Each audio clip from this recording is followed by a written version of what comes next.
call this meeting to order. It is 6 o'clock and declare that we do have a board quorum present. If you will please stand for our invocation, which will be led by Mr. Bobby Fuller, the Director of the Texas Court Ministry, and then our pledges of allegiance led by Rasco Middle School student Morgan Waters, Sarah Grace Hankinson, Hayden Donnelly, and Olivia Mitchell. Mr. Fuller. Yes, sir. Pray with me, please. Our most gracious Heavenly Father, we thank you for being, Lord, our God and our King, and we thank you, Lord, for your watch care over us and how you care for each and every one of us. Father, tonight I come to you asking you for your leadership and your guidance here tonight with the board of BISD. I pray for each and every member, and I pray, Lord, that this evening, that you would give them insight and wisdom from on high as in making decisions for BISD. I thank you for Danny Massey and his leadership. I pray for him and his staff and all the teachers and on every campus. And I thank you, Lord, for the students that you've given BISD. Lord, I happen to think that Brazos Court is a pretty good place to be. And so, Father, I pray that you would lead us and guide us and help us to do the right things in all circumstances. So tonight, Lord, I ask you, give us the grace to sustain, give us the strength to stand firm, give us the willpower to keep keeping on. And then I also pray, Lord, for your protection. In Jesus' name, amen. Amen. Please join us for the Pledge of Allegiance. I pledge allegiance to the flag of the United States of America and to the republic for which it stands, one nation, under God, indivisible, with liberty and justice for all. Please join us for the Texas Pledge. Honor the Texas flag. I pledge allegiance to thee, Texas, one state under God, one indivisible.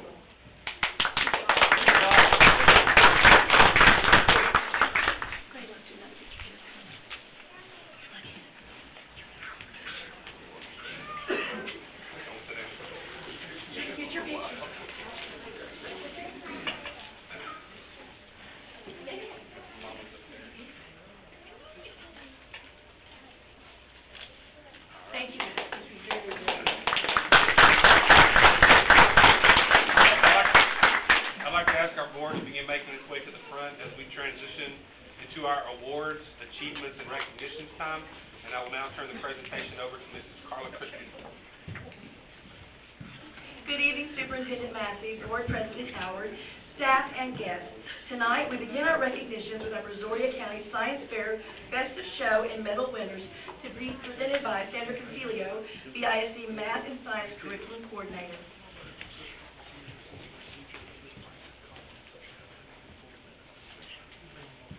In February, students from Brazoria County had the opportunity to showcase their talent in the Brazoria County Science Fair competition.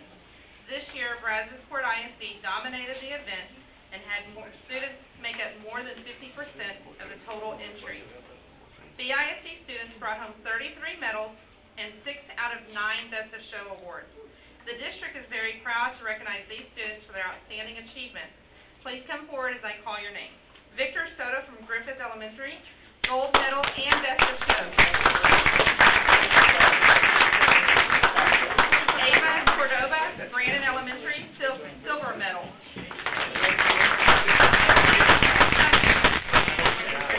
Gold medal. Harrison Connell, Stephen F. Austin STEM Academy, gold medal and Best of Show.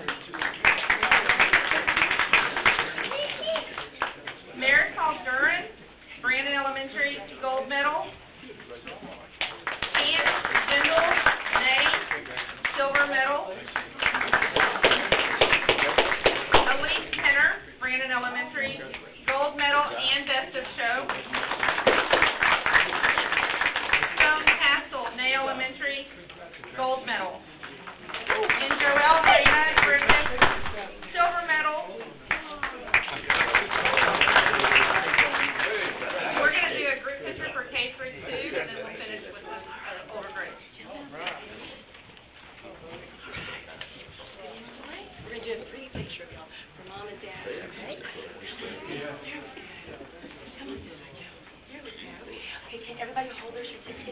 pretty for me? Perfect. Perfect. Perfect. Put it back right there. Hold it down there. Carry on for a little bit. Okay, there's going to be lots of times for everybody to take pictures. First, Ashley. Everybody smile at the lady there. Ready? 1, 2, and 3. One more. 1, 2, and 3. Okay, everybody wait. This is a big Come on thing out for and this take shirt. pictures if you want. Please come in the middle and go ahead and get them. Very important.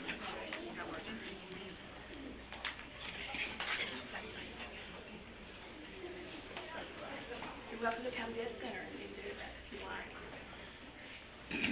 Everybody keep looking and smiling.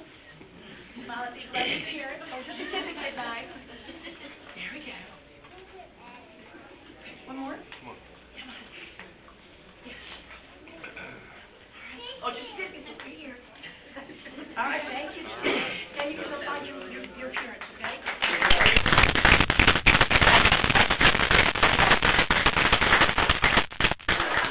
Continue with third through junior high.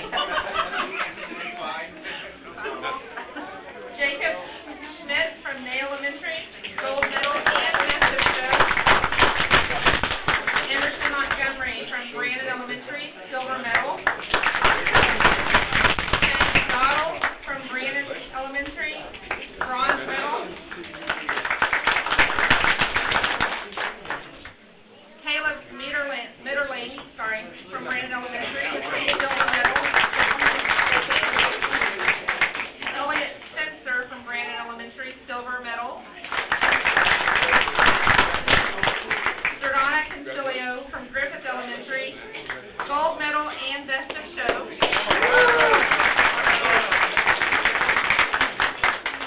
Jackson Mayer, Yael Navarez, Luke Dworchek were a team for a silver medal from Clute Intermediate.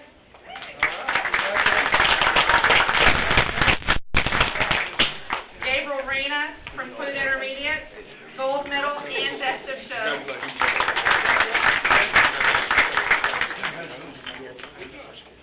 And Hazel Poindexter from LJI, a bronze medal in the junior high. Congratulations, students, on your Science Fair awards. We're proud of you. All right. Okay, gentlemen, you can come right here. You come right here. Right there. Perfect. Perfect. Everybody hold their certificate up nice and pretty, not over your face. Yeah. Put it right here around your tongue. Okay? All right. Everybody look here at the lady. We'll have lots of time to take pictures. Ready? Promise. 1, 2, and 3. One more. 1, 2, and 3. Here they come. Oh, yeah, they came up like flowers in the All right. springtime. Go ahead and take your time, folks.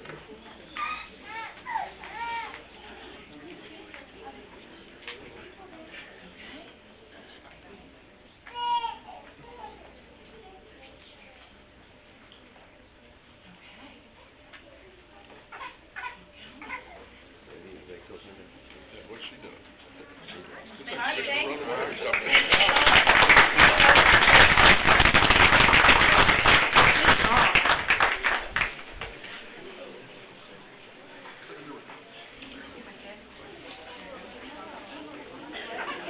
And now we'll take a moment to change out the room a little bit.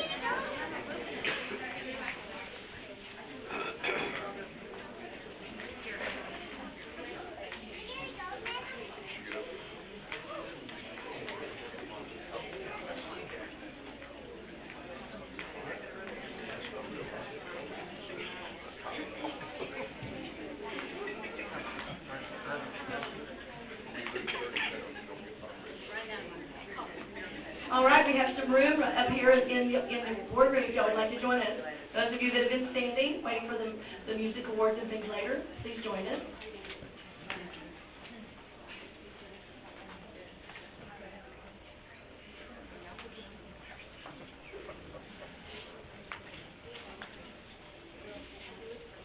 We have lots of room. Please join us.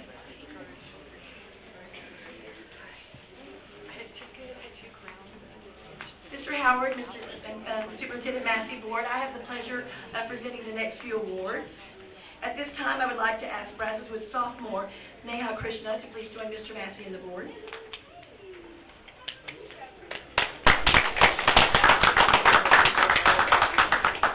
Neha is one of two students that has been honored for her exemplary service with the President's Volunteer Service Award as part of the Prudential Spirit of Community Awards, a partnership with Prudential Financial and National Association of Secondary School Principals, or NASSP.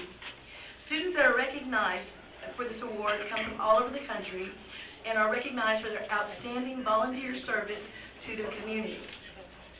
Neha joined senior Claire Thompson in receiving this award. Neha used her aspirations to study pediatric neurology to volunteer at the Texas Children's Summer Volunteer Program. While she volunteered in several areas throughout the hospital, her favorite assignment was the fun cart, where she was able to brighten the day of both the children and the parents during their hospital stay. Her efforts in this area earned her a bronze-level volunteer award. The Prudential Awards recognizes students from across the United States, thousands of students. And on behalf of Brazoswood High School, BISD, Mr. Massey, and our Board of Trustees, we want to congratulate you now for all of your outstanding volunteer efforts. You are a shining example for all. Thank you.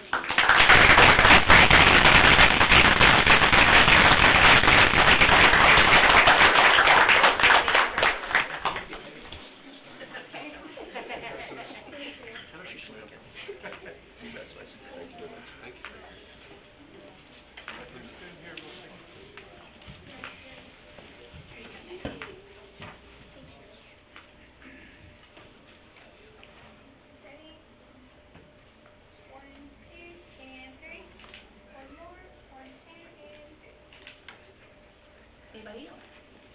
Wait, come on. Just one. Okay.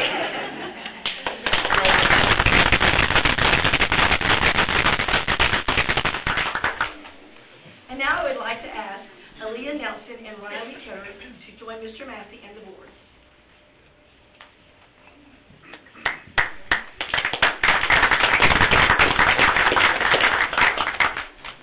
BISD students were the top spellers in the Zone 1 Brazoria County Regional Spelling Bee recently. Aaliyah is an 8th grader at Lake Jackson Intermediate School, and she took first place and will advance to the Houston Public Media Spelling Bee.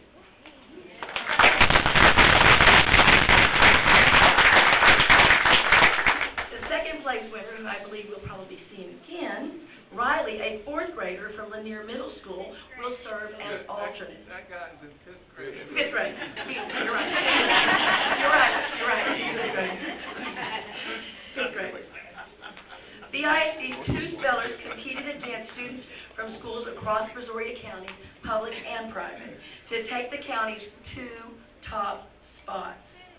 Nelson's winning word was gliss.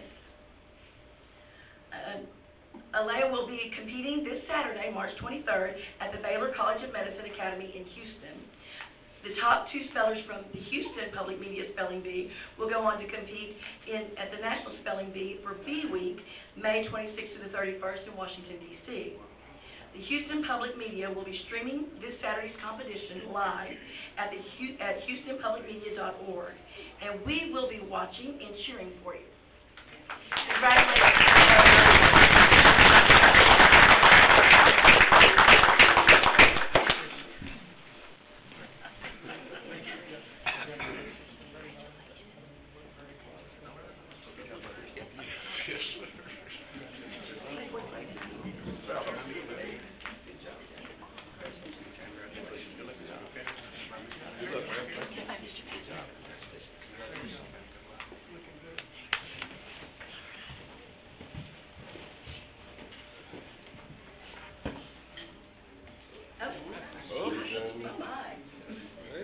One more.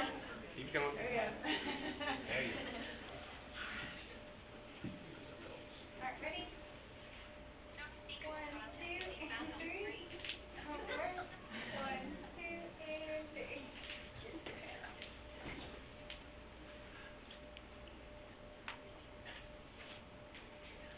Thank you. Congratulations.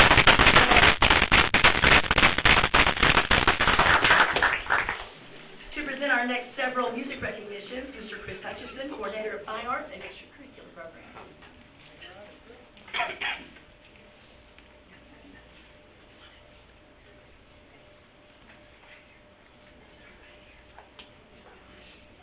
Allstate is the highest honor a Texas music student can receive. 1,780 students are selected through a process that begins with over 68,000 students from around the state vying for the honor to perform in one of 15 ensembles. Allstate students participate in 3 days of rehearsals directed by nationally recognized conductors during the annual state TMEA Clinic and Convention. Their performances before thousands of attendees bring this extraordinary event to a close. Brazosport Independent School District would like to recognize this year's area and Allstate band, choir, and jazz band members from Brazosport and Brazoswood High School. From Brazoswood High School Choir Program under the direction of Bill Few, Tanner Ross, area choir.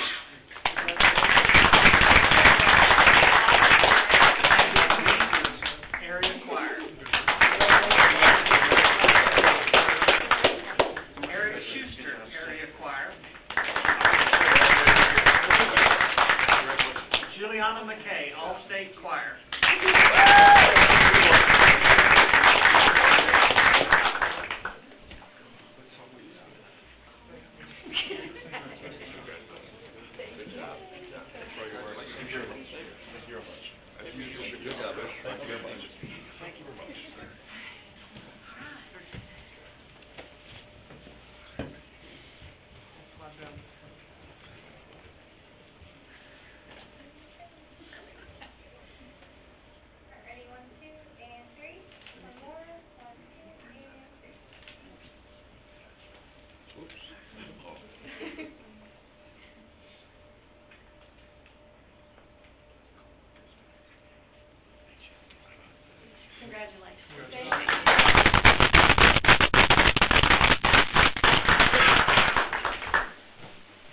From Brazosport High School Band Program under the direction of Dennis Boucher, Damon Whitley, Shane Rutherford, and Grace Boucher, we have Erica Colley. Congratulations, Area Band. Aaron Navarrete, Area Band. Anthony Laird, Area Band. Matthew Moreno, Area Band. Jonathan Azucena, All-State Band. Mason Mejia, both All-State Band and Area Jazz Band. Brandon Reyes, both All-State Band and Area Jazz Band.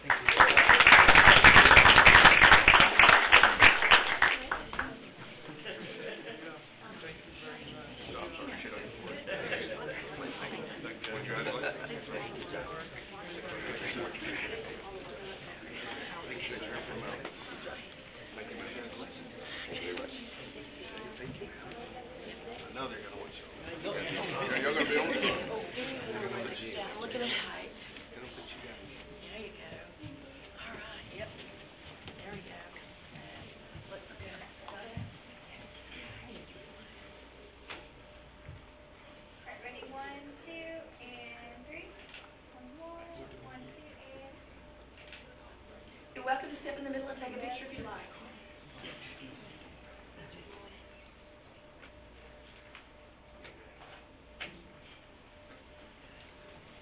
Thank you, guys.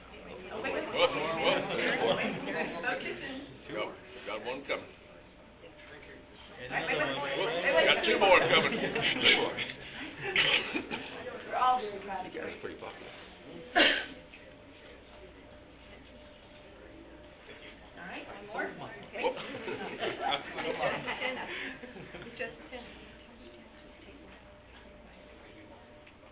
Now, All right. Last call for pictures. all in, all done. All right, thank you.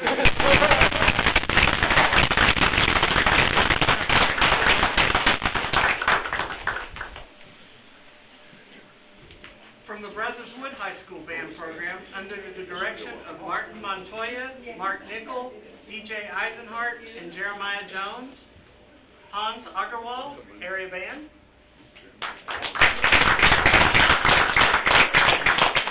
Thomas Gagnon, area band. Dominic Mayo, area band. Rayona Nagata, area band. Scott, area band. In the All-State Jazz Band from Brazos Wood, James Parson, All-State Jazz. Isaiah Lusko, All-State Jazz. The top chairs in the All-State Band can choose to play in the All-State Orchestra. We had 2 members that got to make this choice. Nathan Clater, All-State Orchestra, and first in state. Simone Marshall, All-State Orchestra.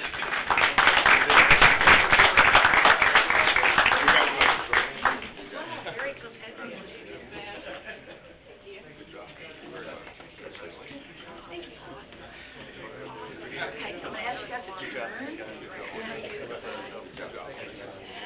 Turn your shoulder this way, or this way, that way. You're good. You turn your shoulder that way, that way, that way. Over. Okay, I'm looking at height here. Wow. Okay. I'm going to ask you to come in. Okay.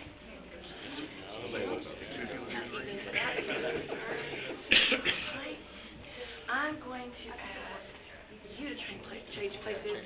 Change places. Okay, I hope I don't lose Mr. Montoya there. Okay. They know who he is. They see him. Places like this. Wait a little bit. Everybody in?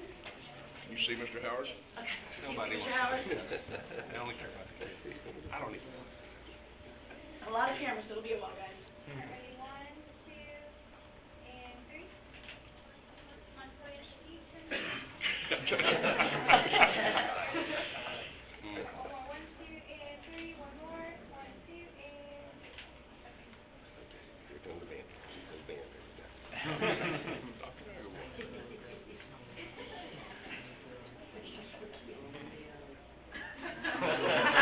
Oh, yeah. I'm history there.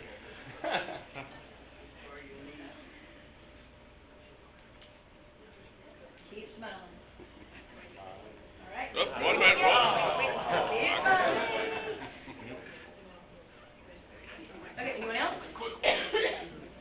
You got it? Come on. Okay. Wait a minute, got one more. One more. Wait. Okay. Everybody keep smiling. All right. Thank you.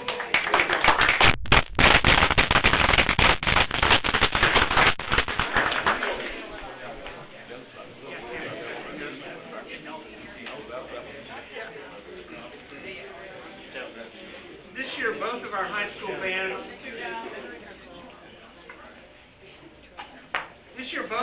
school bands have had very successful contest seasons. This is a result of hard work, dedication, and talent by students, parents, and directors. The Brazos Port Band, under the direction of Head Director Dennis Boucher, started the year finishing 12th in State Honor Band out of 180 4A high schools in the state. They followed this by advancing from region to UIL area marching contest at Cal Allen in Corpus Christi. Tonight, the students of the Brazos Port Band are represented by their drum major, Priscilla Garcia.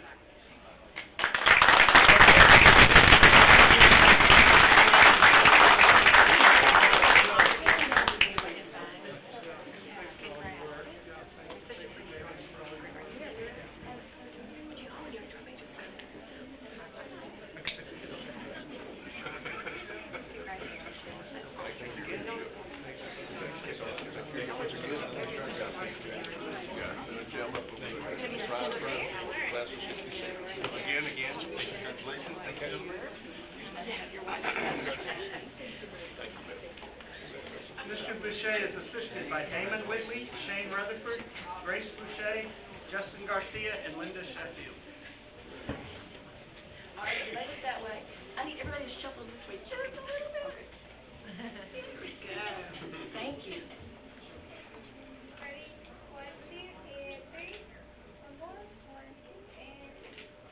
Okay, we've got other folks that need to take pictures. Here we go. All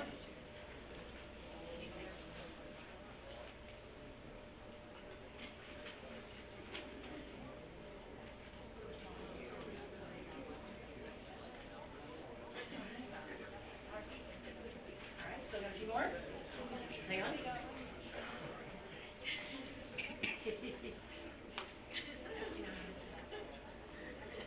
right, we've got two more coming.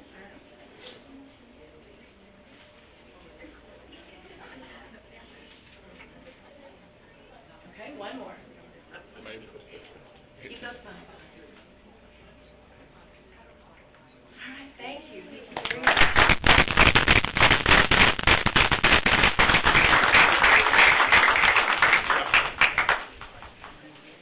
The Brazos Wood Band, under the direction of Martin Montoya, advanced through region, area, and competed in the UIL State Marching Contest in San Antonio Alamo Dome.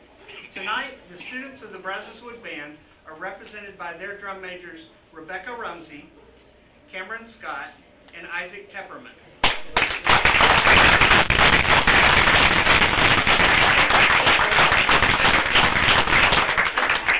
Mr. Montoya is assisted by Mark Nichols, DJ Eisenhart, Leo Harrison, Jeremiah Jones, and Andre Edwards.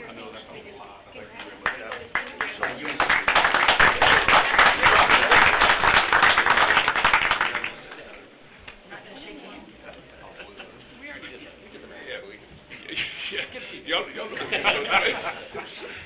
sure, he puts you somewhere once. Okay.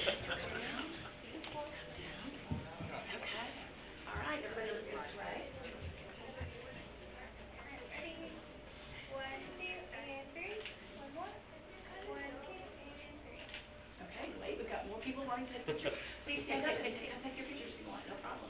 Oh my gosh, we're going to Nobody said anything.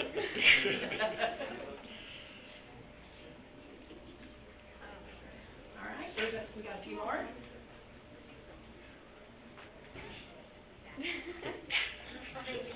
All right, I think, wait, one more.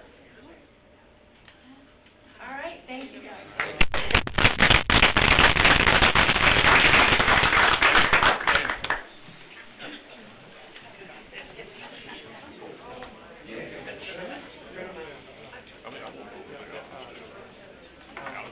We're going to take a little time to switch the room out.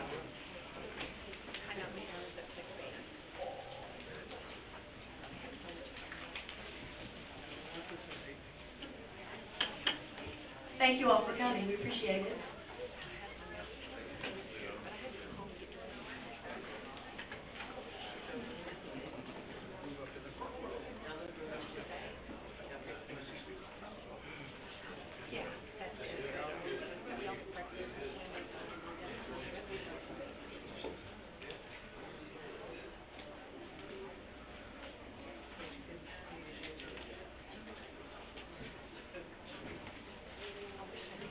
And now we're going to move to our staff recognitions with Athletic Director Alan Liddell presenting.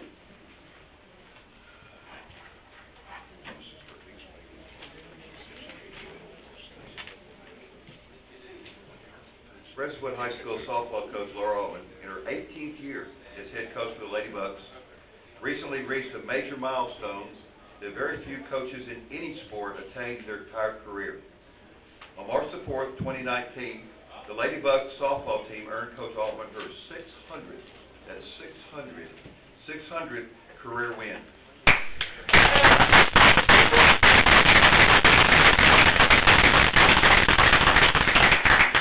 the past 80 years, Coach Altman has led the Lady Bucks to the playoffs, to numerous district championships, regional semifinalist appearances, regional state appearances, and to the UIL state softball tournament.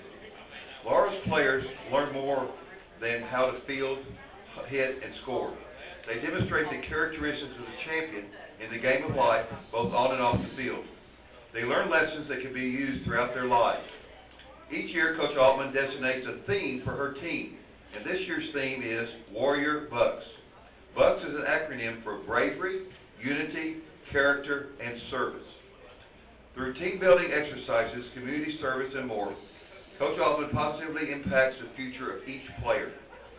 Coach Laura Altman, a A kind, caring educator is setting the standard for educational excellence in the classroom and on the field. On behalf of BISD, our Board of Education, our administration, staff, coaches, patrons, and players, all past, present, and future, thank you, Coach, for all you have done and the impact you have made on so many young ladies' lives who will further impact generations to come. Congratulations.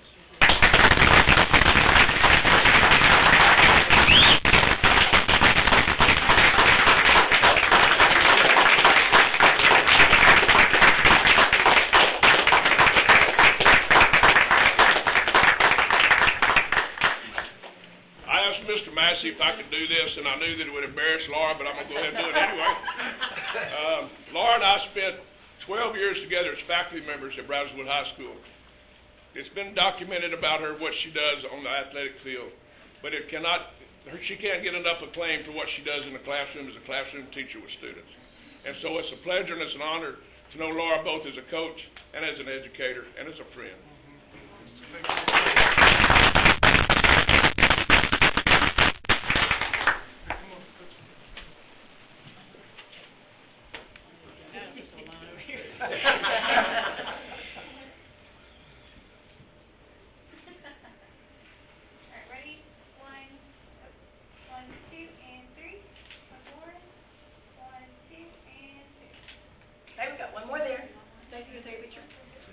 You got it? All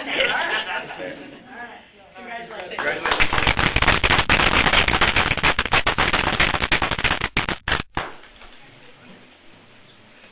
Our next staff recognitions will be presented by Chief Academics Officer Clara Davis. Good evening, Board and audience.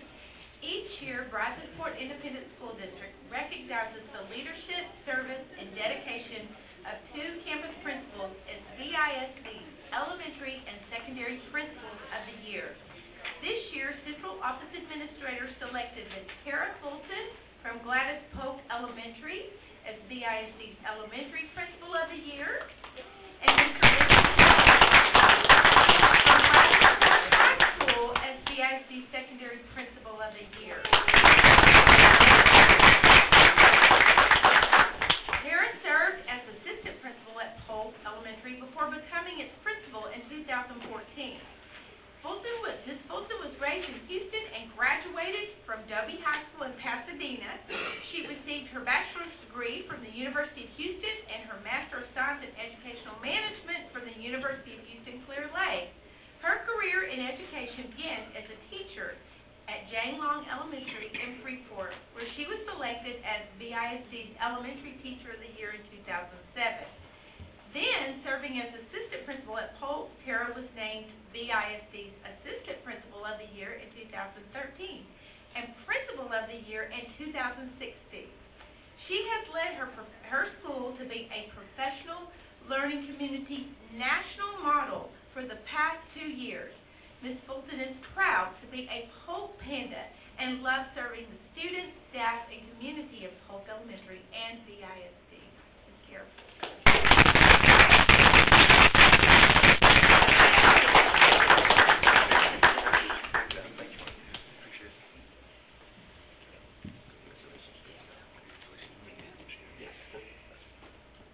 Mr. Richard Yost took the lead at Brazoswood High School in 2017 after serving as principal of Lanier Middle School. Principal Yost has extensive experience in supporting K-12 math in middle, intermediate, and high school, along with advanced technology and STEM training. Mr. Yost earned his Bachelor of Arts and Master's of Education from the University of Houston. He feels called to work with students that need him the most, and that led him to Lanier Middle School and then Brazoswood High School, where he is honored to lead the Brazoswood Exporters into a bright future. Mr. Yost believes that all students can be successful, and he quotes, "Every child, every class, every day." Principal Yost was also named BISD's Principal of the Year in 2017. And as one of Brazoria County's 40 top leaders under 40 in 2018. He said his proudest achievements are not personal awards or accolades, but the achievements of his students that he serves. Let's give it up for Mr. Yost.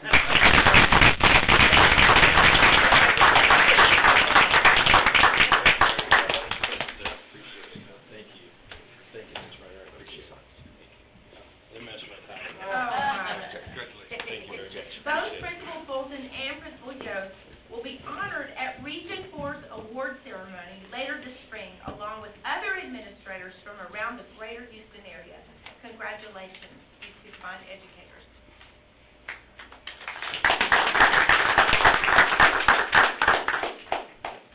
Ready? 1, 2, and 3. One more. 1, 2, and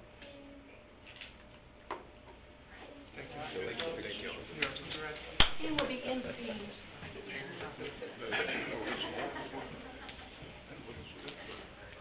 It is now my privilege to present the next two recognitions. First, I'd like to ask Dr. Karen Mott, Principal of Madras Elementary School, and Marianella Moore, Director of Compliance Monitoring, to join Mr. Massey and the board.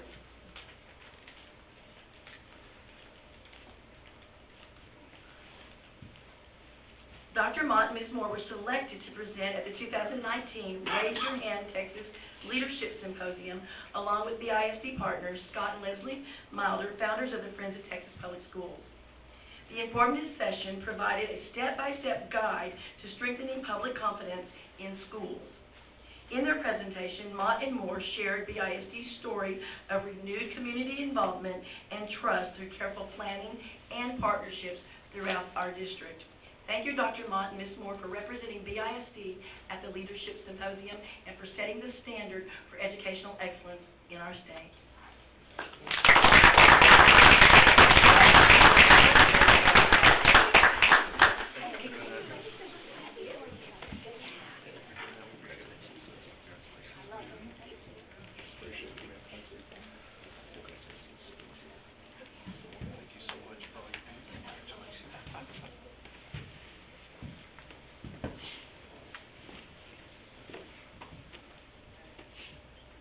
Ready? 1, 2, and 3.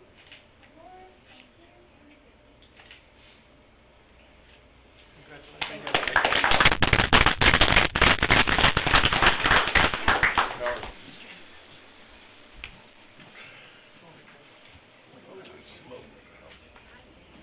3. And for our final recognition this evening, I'd like to ask our communication team, one that I'm a very proud member of, to join Mr. Massey and the board. Amber Casey, Tammy Sophia, Sharon Ritchie, and Ashley De La Rosa.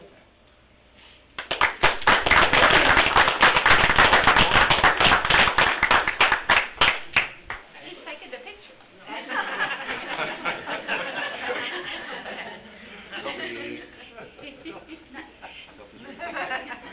The Texas School Public Relations Association, or what we call TSPRA, recognizes outstanding communication practices and publications at their yearly state conference. BISD's team, setting the standard in communication and public relations around the state, captured 3 bronze, 15 Silver Star Awards, 11 Gold Star Awards for publications and video productions in the 10,000 to 30,000 student enrollment category. And I'd like to point out that we're a little bit under 13,000, and we compete against school districts at 30,000. And won Best in Category Award for our district website at the TSPRA Annual Conference, and Amber has the medal.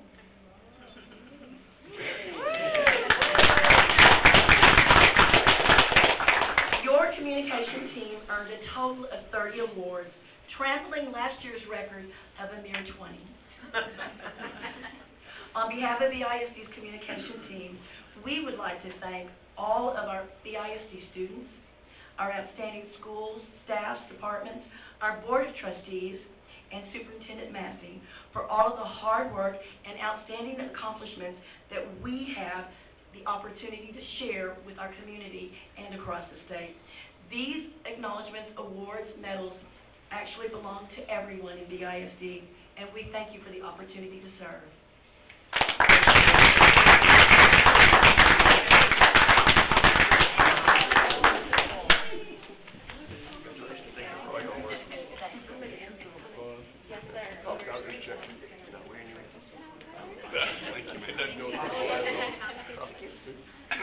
Keep the line going. Keep the line going.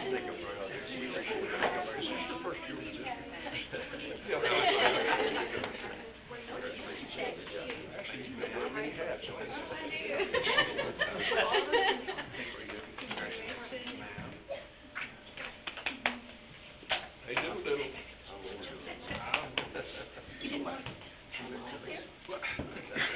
He couldn't read that fast. He share them, because we're sharing them with all y'all. Y'all do. Y'all call them. You all share some. Who's gonna line us up? I'm getting ready to. Mr. Howard, you can step down. Okay, Timmy, it's your turn. Here you go, Ms. Richard. Here you go. No, you're first in the middle. Got a very quick. Dead set middle. Hold the middle up. Spread them out. Spread them out. Just gave it away. We're supposed to give it to other people this day. There you go. I like to fan them out. Feel like I'm in court. Ready, 1, 2, 3. 1, 2. Now, Alan, they usually make me look tall and thin, so let's try it. You got it?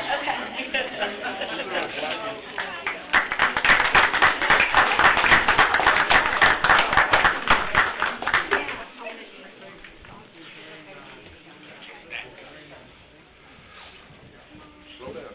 And so that everyone knows that the recognition is over, this does conclude tonight's recognition. There's still like 5 more people. And we're already looking forward to April because we already have people submitting great things that are going on in the BISD.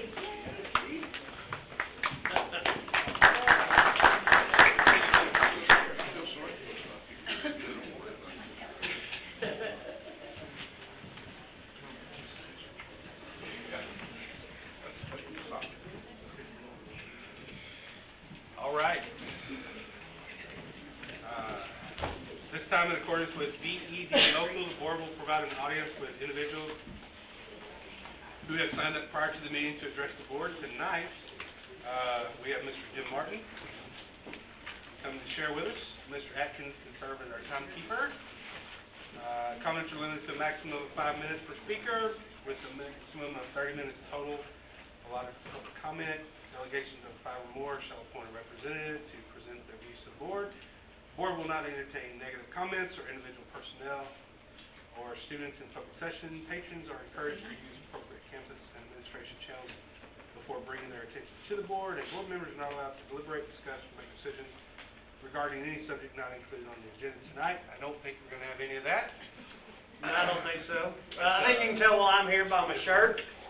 I got signs that look just like this, only it has the date and all that legal stuff underneath it. I wanted to give you an update on where the All-In for BISD pack is. It's been a month since I've seen y'all, and I want to tell you that we've raised more money than we had total raised in 2014, so money is no longer an issue. We ought to be able to have a really, really nice watch party the night of the election, and as of today, we are 46 days away from bond passage day, and we're ready to celebrate that. We started out with 800-yard signs. We've got like 220 left. We started out with 80 large signs, and I'm holding back the last 3 looking for that primo fence at a traffic light or something like that. So if you know anybody that's got that primo location at a traffic stop, let me know. I'll be glad to put a sign up there. Between Shelley and I, Jerry, Rebecca, Andrea Cordova, 2 or 3 other people, we probably have driven over 1,000 miles of southern Missouri County putting out yard signs. And I am here to tell you that this is my 8th election that Shelley and I have participated in. It's a lot more fun going around putting out signs for BISD than it is for Jim Martin, I can tell you that. Because you drive around with the BISD signs and you see, ooh, there's a sign there and we didn't put that sign there. Somebody else got that sign. When it's you're running for public office, you drive down and you see your name, and then you see the opponent's name, and it's kind of like a roller coaster. This is just fun all the time. Except when you put the right sign in the wrong yard in Ridgewood. And, you know, social media, I think All-In for BISD is the reason why Facebook and Instagram blew up and failed the other day, because once we started putting out signs, man, we owned Facebook. And there is no doubt about that. And we were out putting out signs one afternoon, put a sign in the guy's yard, nice yard. You know, we had a couple of people say, don't put my picture up until I have a chance to mow. Then you can come back and take a picture and put it on Facebook. But this guy, I noticed as I'm sitting in the driveway and Shelley's taking a picture, that he's got a security camera. I am here to tell you that all the people that look like criminals on security camera, it's the security camera. Because it makes you shorter, fatter, and beadier-eyed than you normally are. 5 minutes later, we get a text, and he had posted on Facebook that somebody's going around Audubon Woods putting out signs without asking. Well, who knew that there would be a 1004 no-name street and 1004 no-name court within a half mile of each other? Well, who has a 1004 court number anyway? So we got back in our car, went back around to his house, knocked on the front door, got our $2.49 sign back, apologized for getting it in the wrong yard. He did say he was pro bond. He just thinks that his neighborhood might retaliate if he had it in his yard. So that is why he has a security camera. But things are going great. We're looking forward to the next 46 days. Again, if you want a yard sign, better get it quick because we're going to stop at 800. We're not going to buy any more of those.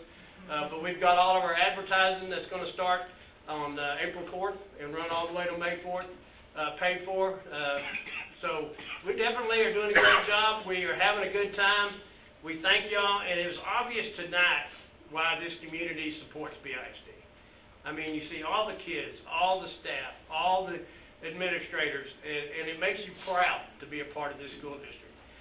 I'm a long way from 600 wins, but I hope to get my 8th win as far as an election come May 4th, and I'll be back next month to give you an update. Thank y'all. I'm sure I still got a few seconds left. Change the hat real quick. Thursday and Friday, the Education Foundation is going to be awarding $90,000+ in teachers grant in what is now called our cash caravan because Publishers Clearinghouse took offense to us using Prize Patrol. Y'all are welcome to come. I know y'all probably have heard about it. We'd love to have you. It's about 8 to 2 on Thursday and 8 to 11 on Friday. And we're going to meet here, take pictures. The band, drill team, everything goes with us. It's a hoot. You'll never have more fun other than putting out bonfires. Thank y'all.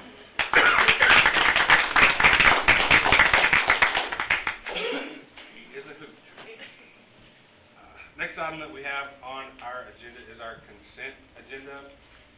Do we have any items requested to be pulled from the consent agenda this evening? If not, then do I hear a motion to approve the consent agenda as presented? Moved by Mr. Michael Spears, second by Mr. Reinhardt. All those in favor signify by saying aye. Aye. And all opposed by nay. Carries. Thank you. The next item that we have is our action item A, guaranteed maximum price for package D projects. Ms. Rebecca Kelly on the way.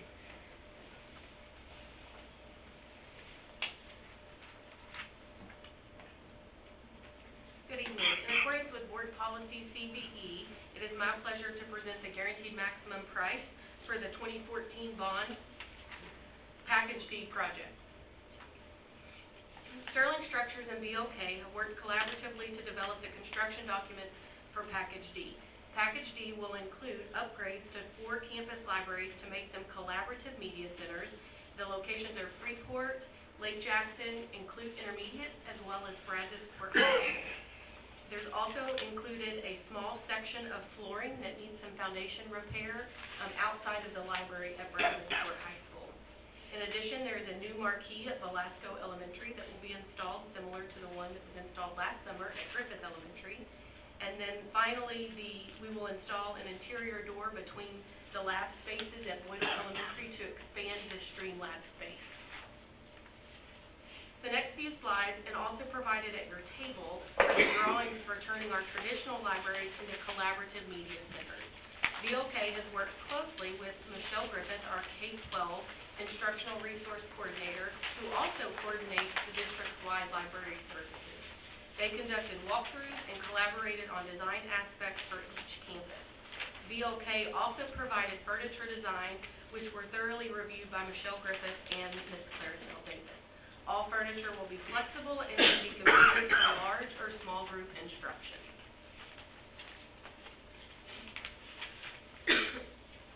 Sterling has received bids from subcontractors and provided a guaranteed maximum price of $1,025,110. Included in board book is the breakdown of the cost and the budget to actual cost analysis. The total estimated all-in cost is $1,399,935, which is approximately $148,000 under budget. So it is the recommendation of administration to the Board of Trustees that the GMP of $1,025,110 from Sterling Structures for Package D project. I'll be happy to answer any questions.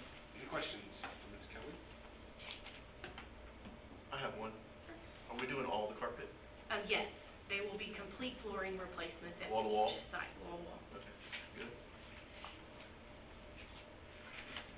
Anyone else? All right. Do we have a motion to approve as presented? Second?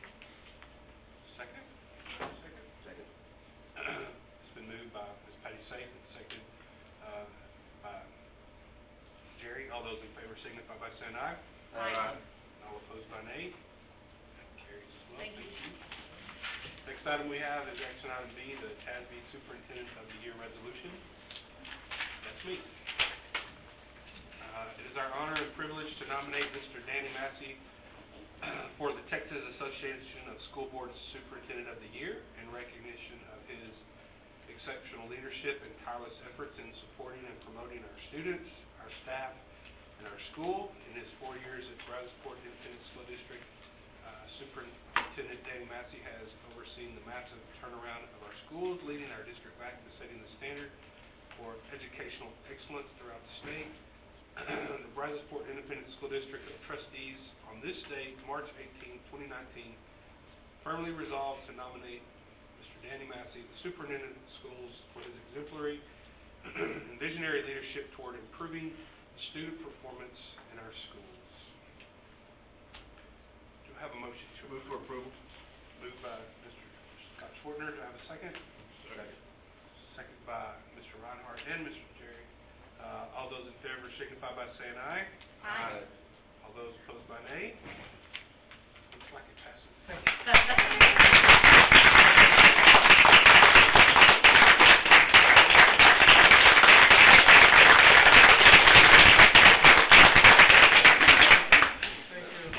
I tried hard to raise him right. We'll see what happens now. So do we know the deadline for submitting?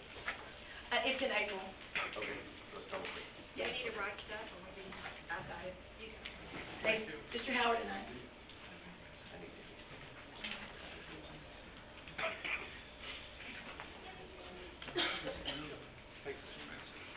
Next item on our agenda is under reports.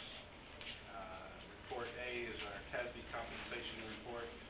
Mrs. Christy Kirshner is going to share with us.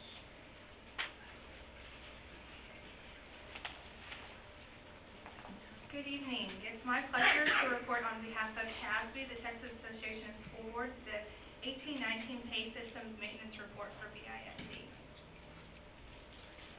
You'll see on the slide that I have here, this is the process that the district has followed with TASB starting in January, where we started our pay data process and collection. We started our meetings in February, and we've had our first proposal or recommendation meeting presented to us on March 8th. So that's what I'm here to share with you. On the slide here, you're going to see these are the market comparison districts that TASB has recommended that BISD use to have a closer comparison to like districts, like size, and location. Outside of the school districts that we utilize to benchmark, we also have to use external market data. So TASB uses ERI, or Economic Research Institute, and Comp Analyst, and they utilize data from the greater Houston area for jobs outside of traditional school roles. On the slide here, you're going to just see a couple snapshots of our BISD teacher demographics. This is an experience chart of all current teachers and librarians for the 18-19 school year.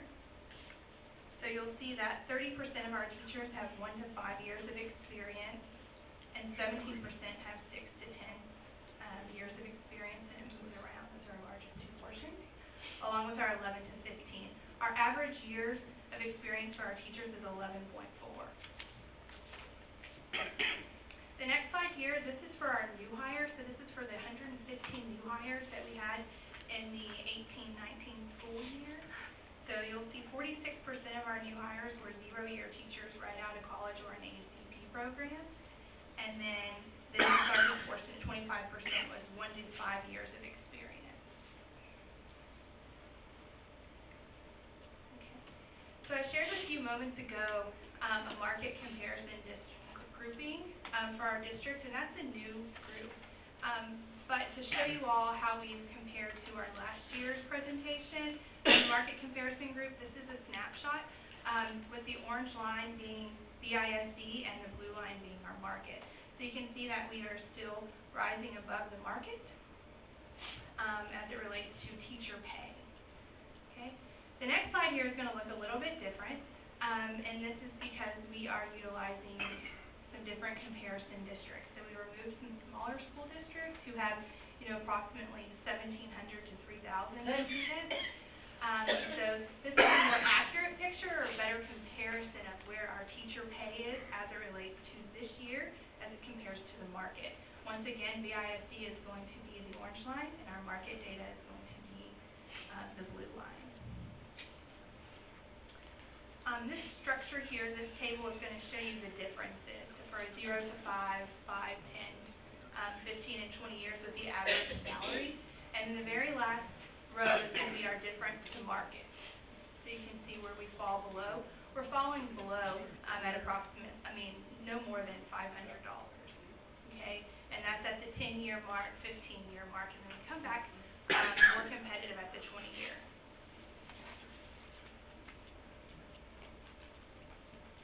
Okay, here's a snapshot of our teacher market stipends. So these are the stipends that we add to teacher base pay.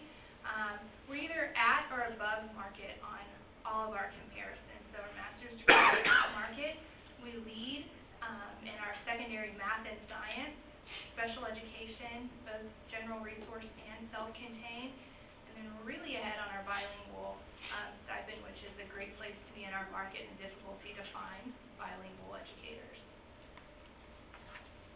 Okay. This next slide here is going to show how we pay our market salaries and other pay groups. So it's how BISD always compares to the market by job family, with the job families being in that first column, the pay group column.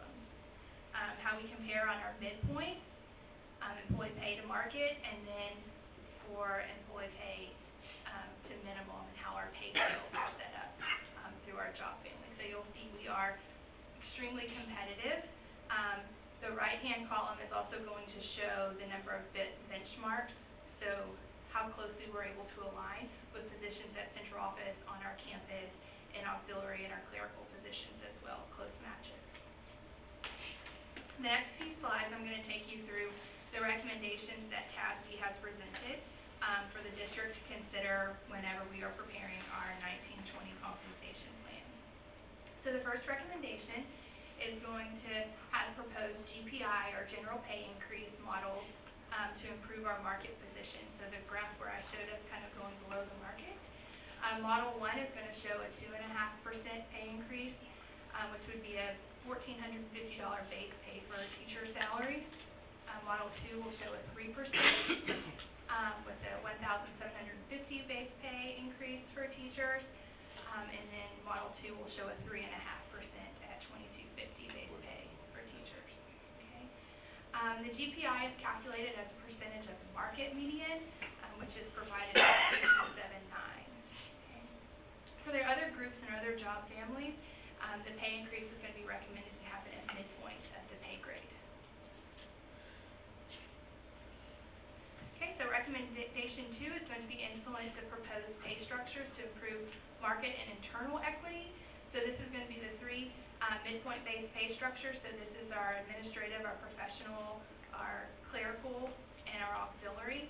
And then the second bullet here is going to be one of the 3 GPI models presented on the previous slide for teachers and librarians. Recommendation 3 is going to implement additional salary adjustments to improve internal equity and market competitiveness.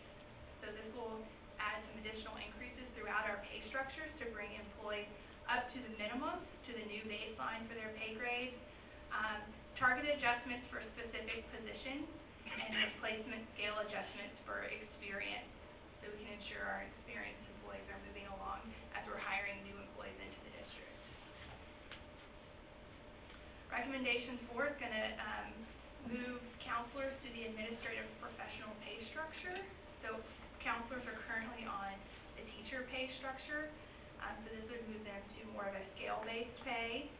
Counselors are exempt non-teaching employees. The counselor pay in our district does lag behind the market. It also provides the district flexibility in hiring new staff and better defines the career path for educators. Recommendation 5 is going to be consider improving pay equity and budget management by maintaining pay for employees who are above the proposed pay grade. So this will allow the district to control pay equity and keep employees within the pay ranges as presented and approved within the compensation plan, as well as maintain the integrity of the pay system. So what you've probably been waiting for, here's some cost models. So cost models for the 2.5% increase you'll see across the 3 pay structures plus the teacher structure is going to be right at $2.3 million for a 2.5% pay increase. You'll see the GPI, the adjustments that I spoke of in various roles, and then the estimated total increase on the right-hand column. For Model 2, at a 3% pay increase, it's going to be right about $2.7 million for a 3% increase applied to our pay structures and employees. And then a little over $3.1 million for the 3.5% pay increase for our employees across our pay structures. And this is a report only, but at this time, I'd be happy to take any questions that any of you might have, and also remind you that we will be coming back to present to you the district's recommendations for our compensation plan in May and be seeking your approval in June.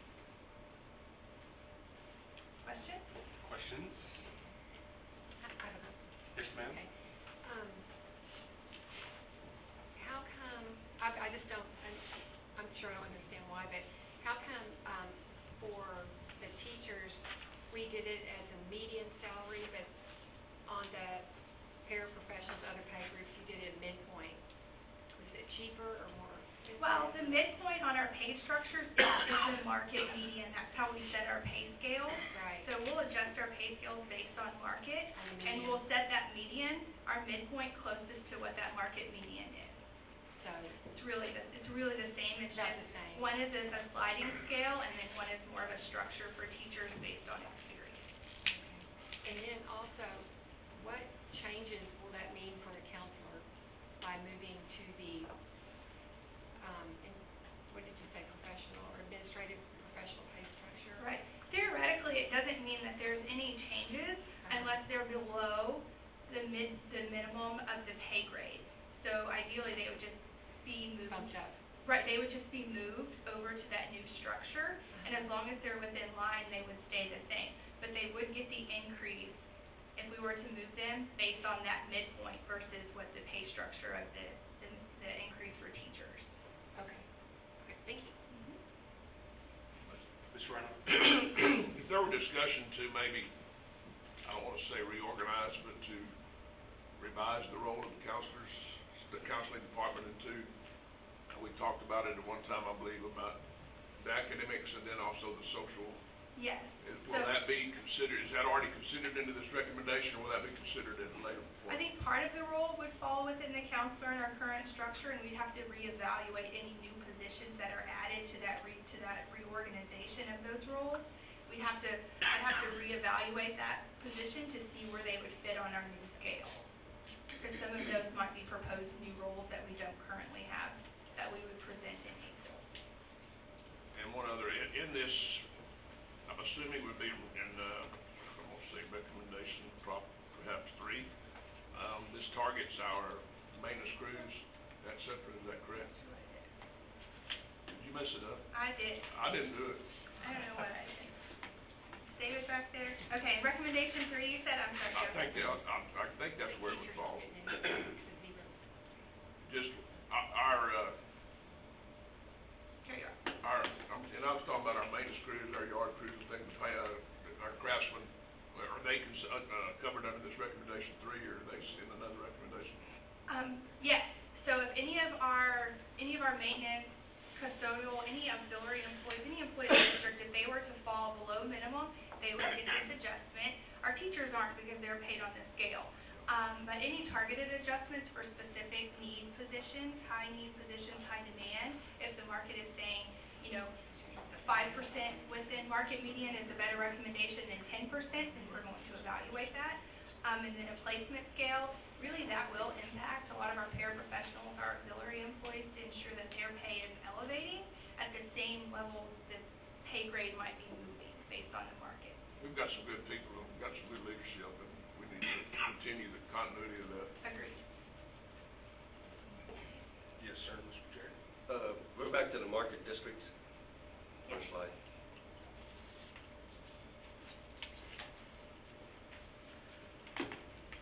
I believe this is less than we've done in previous years. Is there a reason? Yeah, so I'll tell you, we've removed, CASB has recommended that we remove 5 from our pay comparison group, and I can tell you who those 5 are. Galveston ISD was previously included at 7,000 student enrollment. Hitchcock was previously included at 1,700 student enrollment. Lamar was removed, and they had 33,000 students. Santa Fe at 4,600, and Texas City at 8,600. So CASB went in and evaluated, like size, like programs, districts, and this is the new list that they've recommended that the districts move. So you saw on the slide it did adjust kind of where the BISD currently is compared to market, but it's more reflective of the competitive group that we're in. What are the significance of the asterisks? So the asterisk there, that's really removing any exempt level employees, so more so happening at central office, because those districts are so large, they're not going to compare district leadership of our district to district leadership of theirs. So that's more on the auxiliary, the teacher pay structures. So the teachers are included? Yes, sir.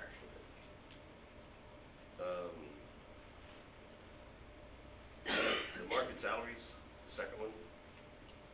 I'm not sure what this tells us unless we have which ones have been removed.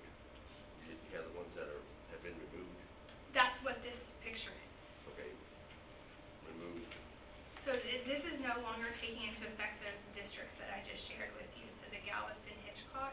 So that data is not included in that blue line in the market data. Let's go back to But this. it is in the work previous. It is in this. So That's you'll see it 5. lowered the market data line, having those districts included. Okay.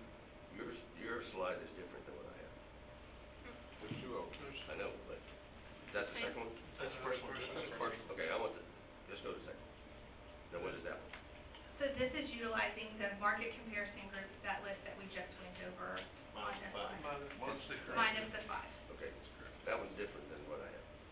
I have a lot of, Numbers.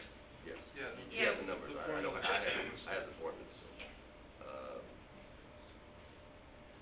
Okay, let me get this straight. So the first slide has the 17 of previous year. This is the grouping that we utilized when we made decisions for the district last year and we Right. implemented pay increases. This is how we compare to that same market group today. If we utilize our current pay and utilize the new market group that CASB has recommended, this is what our picture looks like. And this is removing the asterisks. No, removing those 5 districts that I shared with you. The Galveston, Hitchcock, Lamar from our peer market group. Okay. Galveston, Hitchcock, Lamar, Santa Fe. Santa Fe and Texas City, yes, sir. So there's not, my understanding that some of those were included, some of those 5 were because, they're accessible. I mean, you could live here and teach in Galveston, Santa Fe, or Hitchcock. So what's the reasoning for removing them at this point? CASB presents this list to us, so I'm reporting on behalf of them, but I can share with you that as a district, we're not losing employees to those districts. We are losing employees to districts north of us. 288 corridor. If people are going to leave the district, that's where they're going to be going, and that's where we want to ensure that we're competitive. So that's my opinion. Well, I'm saying that, we pulled out, several of those, and the report's still there, and then, so I haven't had a chance to really look at this one close, but I will, so, okay. Yeah, we had the same questions when TASB told us too. We feel like we compete against Galveston, Tech City, and some of the, but this was what they reported, Yeah, we had the same discussion, exactly. Can you send me that updated slide? Yes, on sir. what's on my presentation? Yes, sir. It's just the formulas are showing. Formulas. Yeah, it's the formulas. The data is coming from this chart, but when we upload it into Google, it kind of jumbled it. Yeah, it's 2018. Yeah. Yeah. On recommendation 1, Yes, sir. the dollars that they got there, and then the first bullet point under the second model 2, that is just saying that they got the dollars, generating it off of the median salary, so everybody within that paper, that within that year range would get the 2.5, not the increase off of the median, correct? So if you're speaking specifically of teachers in that first bullet point, every teacher would get the same increase. Same dollar or same percentage? Same dollar. So the people that are on the upper end of that would actually be getting less percentage-wise than the people in the middle. So you're driving, okay. Correct.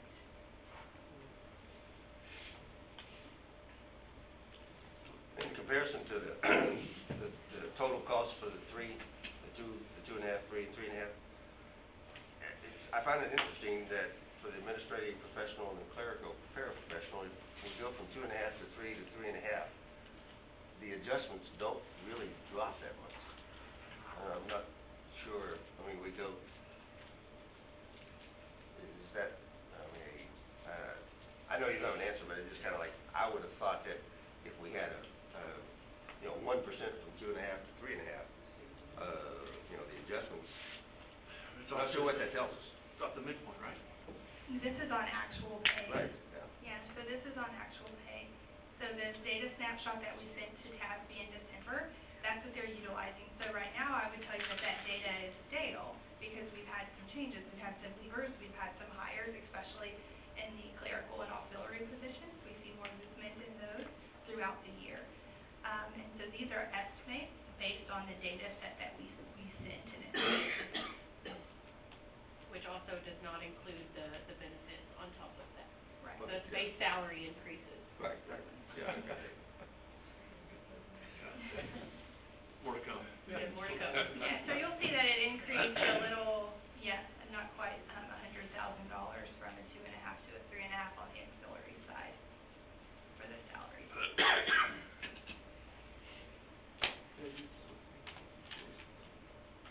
Good report. Thank you. Any other questions? This is ongoing, correct? It's a continual upgrade going on as we go through the process for budget, correct? Right, so this is the TASB recommendation, so this is what we'll utilize. I'll partner with Rebecca, with Mr. Massey, and we'll work to take these recommendations to build our new compensation plan that we will be presenting to you all over the course of the next couple of months. Just an early snapshot. Yes, this is just the data that TASB is working as a paid study maintenance agreement that we have with them. Thank you, ma'am. All right, thank you. Next item under our reports is Report B, the 2014 bond project update. Mr. Journay.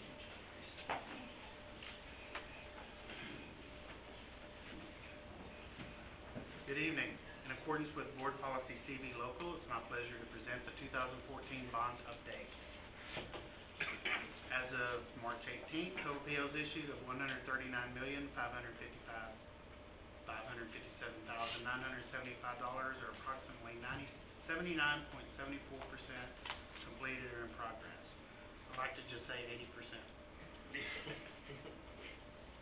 This is a list of the completed projects for 2014 bond. After tonight, the growing list of current projects. We have Odds, Roberts, and Brannon elementary replacements in construction phase, and now Package D is in construction phase, with most of those projects taking place this summer. TWOG continues to move along very well. I'm sure most of you have driven by it on a regular basis, and I'm very pleased with the progress on it. Before you know it, we'll be moving in and having class there.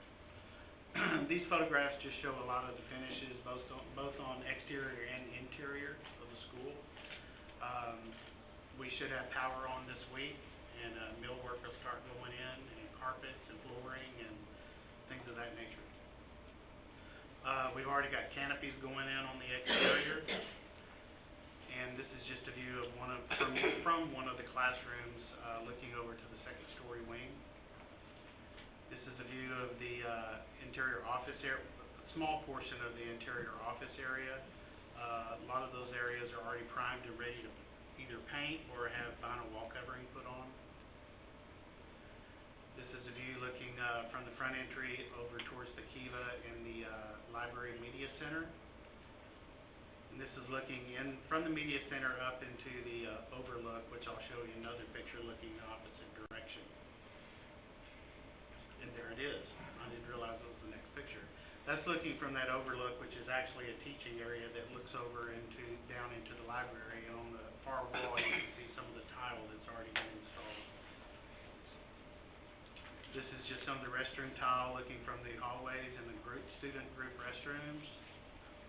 This is just some more tile that's installed in adult restrooms. This is the epoxy flooring that we are now using on all of the new campuses we built in the 2014 bond. We're using epoxy flooring in the restrooms and in the kitchen areas instead of having quarry tile and grout, which is very hard to maintain and keep clean, and it's working out very, very well. This is just another view of the kitchens. Kitchens always tend to run up to the last minute. This one is ready for equipment to begin the installation process on it. That's just for the future marquee. And Roberts Elementary had a very, very busy week over spring break. I got an email about 2 o'clock. They finished the building pad today. We were blessed with good weather over spring break. This is one of the drone photographs that was taken early last week, and you can see the shape of the building in there. And that's just from the ground. I love red dirt. It's always a good sign. I had to throw this picture in there because there always seems to be comments about the streets and things of that nature, and the contractors are nonstop keeping the streets clean. It's very, very hard when you have hundreds and hundreds of dump trucks coming in and out, and concrete trucks coming in and out. So they have street sweepers that have vacuums on them. When it's necessary, they also use water trucks, and then they scrape them with bobcats. So their efforts are very concerted in trying to get keep the streets clean.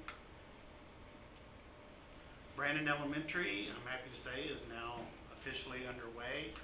They've got the property fenced off with their construction entrances, and they've actually started working on the building site.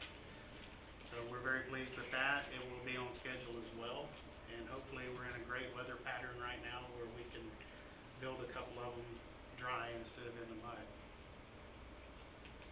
Package D Summer 19 projects, just an overview. I think Rebecca covered most of those. It's the libraries and the new Velasco Elementary marquee, and then as a side project through maintenance is the air conditioning of the restrooms at Hopper Field. Now I'll be happy to answer any questions you have. So is the Hopper Field air conditioning being paid for the farming? Yes.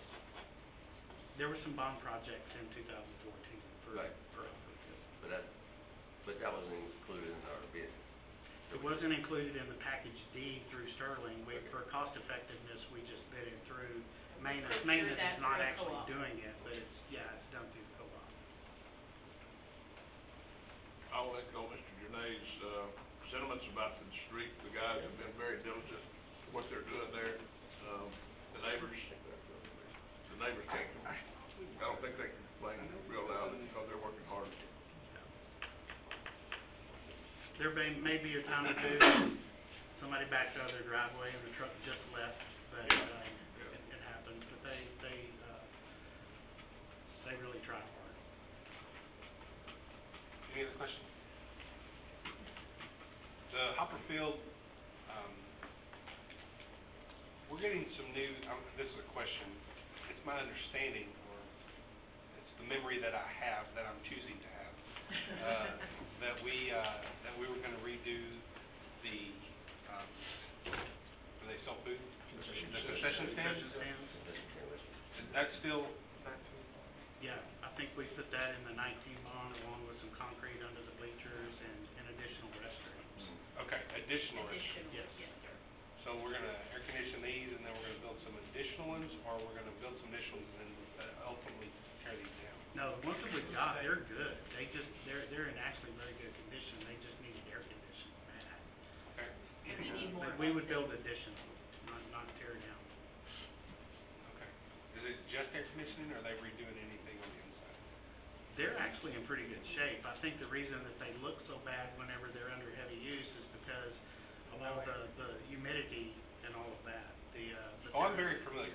Yeah. But they're, I think that the air environment in there, they sweat Oh, yeah. and all of that sort of thing. So that's why they look bad. But they're in actually very good shape. Okay. Do we know the location of the new ones? We're still just That's down the road. down the road. Yes, sir. All right. That's all I got. Thank you, sir. Thank you. Report C is budget process and calendar. Ms. Kelly again.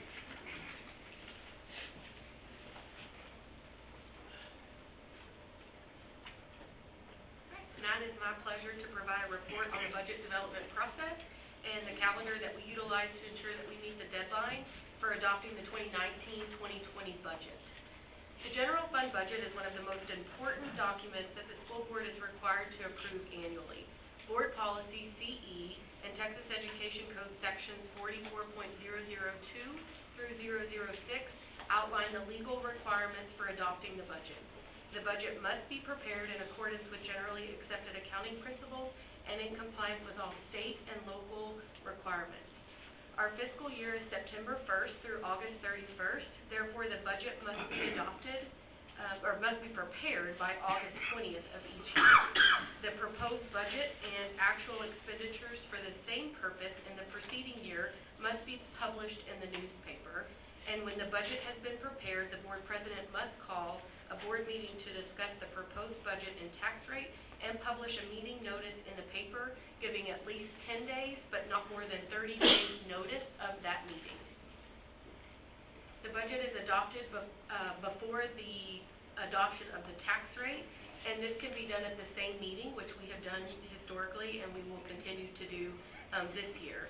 The budget must be adopted by August 31st. The budget adoption includes the general fund, the food service fund, and the debt service fund. And the budget is annually filed with TEA through the fall PEAM submission. And then lastly, no funds may be expended other than provided by in the functional category within the budget. The board can amend the budget throughout the year if necessary. Budget planning is a comprehensive process and as such requires work from the school board, the superintendent, central office, and campus administrators, as well as the campus site-based committees. Our budget development process includes key components of a zero-based program, or program budget process. We start with our guiding principles survey, which helps set the priority levels for the allocation of the funds. You'll receive an email sometime this week with that survey for you to complete. The campus conducts their needs assessment and develops improvement strategies. They identify the cost associated with each improvement strategy, as well as solicit budgetary requests from grade level and or department chairs. Principals evaluate all requests to determine criticality of need and the relationship of achievement of curriculum effectiveness. They identify possible funding sources to maximize all resources available, and they share and prioritize with their campus improvement committees. If additional funds are needed, they can submit additional budget requests. Those requests for additional funds get prioritized with all other budget assumptions for the 2020 budget year. They're CEIC, so each campus has a committee that approves their final budget. We We utilize the following calendar to ensure that we meet the deadline for adopting the budget. I've highlighted in gray the areas that pertain to the board. Today is March 18th, and we are reviewing the budget and the calendar and the process. The guiding principle survey will be distributed this week. Also tonight, Christy provided the report from TASB on pay structures. At the April board meeting, we will provide a report with the results of that guiding principle survey. And then I expect to have preliminary values from the appraisal district around May 24th. Then at the June board meeting and after the 86th legislative regular session closes, I'll provide an update on revenue projections and budget assumptions. Administration will also have a recommendation for the 2020 compensation plan for consideration that night. Another report on budget assumptions will be presented at the July board meeting. And then I expect to have certified values from the appraisal district by July 19th. And so we have set the budget workshop for July 29th this year. And then August 5th is the tentative date that we will have a board meeting to set the public meeting date and discuss the tax rate and actually give us the authority to post that notice. And then at the regular scheduled meeting in August, we will conduct the public hearing and adopt the budget and the tax rate. So what Mr. Atkins has been patiently waiting for are revenue projections. So this is the 5-year revenue projections that we have based on current law. And so I've updated the state funding template. Do what? I'm still waiting. Do you don't have it? No, we don't have it. Okay. So I dropped this in today. So the one that Lita sent and added to board book is not in there. But I will get an email, or Lita can get it out to you guys tonight. You did it on purpose. So it's on the screen. Okay, I did actually. You did it on purpose. So I have updated the template based on the current law for the 18-19 school year. And so you'll see we have, our enrollment is down by about 100, but it's offset by the increases that we've seen this year to students, so daily student attendance. And then we've also increased our FTEs and CTE in special education. So those FTEs are weighted, and so that increases the weighted average daily attendance. And so I budgeted, the 18-19 budget was based on 15,033 WADA, and so as of today, the updated WADA is 15,432. And so what that does is yields us a little bit more money in the target revenue system, so you'll see slight increase in that line 54, the state funding amount. But the big difference is in the reduction of recapture. So it's over $2 million that it reduces our liability back to the state. And so at basically $2.6 million net of recapture of additional funds over what I budgeted. And so if you remember, the adopted budget had a surplus of $6.4 million. So with these adjustments, if they hold firm for the rest of the year, I anticipate that we'll close the 18-19 school year with about a $10 million surplus. And so I've updated based on water projections today, made a few adjustments from my previous projections to the property tax, the value projections for M&O purposes. And so you can see what the projections under current law are for 19-20, 20-21, 21-22, and 22-23. And so again, those are very preliminary because we all know that they're right in the middle of the session. We anticipate some major changes to the funding formulas, and so we have seen some preliminary runs, and we do know that current law is kind of the most conservative approach as we proceed through the 19-20 budget process, because everything that we've seen has been increases to the total funding available. And so whatever passes, you know, the current House Bill 3 has some adjustments to the basic allotment, increases for CTE weighted funding, and so increases to the basic allotment, which will have significant decreases in our recapture liability. And so lots of positives, very early and probably too early to start projecting what the impacts to the district will be. But everything I have seen has been positive, and so if we use this as a starting point, it only gets better from here. And so that's where we are, and again, I'll make sure Lita gets this to you. Rebecca, we have some Okay, folks. you can refresh, she's already done it. Rebecca, we have some folks that are stakeholders and others in the audience. Could you explain to them what WADA is in case there's... Sure. So our WADA is our weighted average daily attendance, and so it takes the current enrollment, so student enrollment, times their average days in attendance, and then it factors in for the target revenue system what the special weights and funding for special population groups such as CTE, gifted and talented special education. So each of those groups have a special weight assigned to them, which were set back in the 90s. And so that's one of the things that we're hoping to see some adjustments to from this session is updated weights for providing the cost of education for those special population groups. Thank you, ma'am. Basically, the money we get for each kid sitting in this chair. Right. The basic allotment is currently $5,140, and so that should go up. That's also the amount that our recapture is calculated on. So if that goes up, it decreases our Chapter 41 repayment amount, and then that number is multiplied by those weighted factors for each of those special population groups. Did the Senate put a number on there, Bill? The Senate's proposal does not include an increase to the basic allotment. So that's one of the challenges with that bill is the funding for it is only guaranteed for those 2 years. And then after that, without the increase in the basic allotment, we're not guaranteed to continue to receive those funds to offset the mandated salary increase that goes along in that bill. The other thing is the House bill actually makes the increase to the basic allotment. And so not only does it put it in statute what we're allowed per student going forward, it also offsets our recapture payment. So it kind of does both. It guarantees the funding plus reduces the statewide liability from districts back to the state. That number like $6,040 Yes. this year. Yes. Decent number. I couldn't remember the Senate put a number. No. Any other questions for Ms. Kelly? Just wait and see. Thank you, ma'am. Thank you. The next report that we have is Report D, our board committee reports. Any board members who would like to share?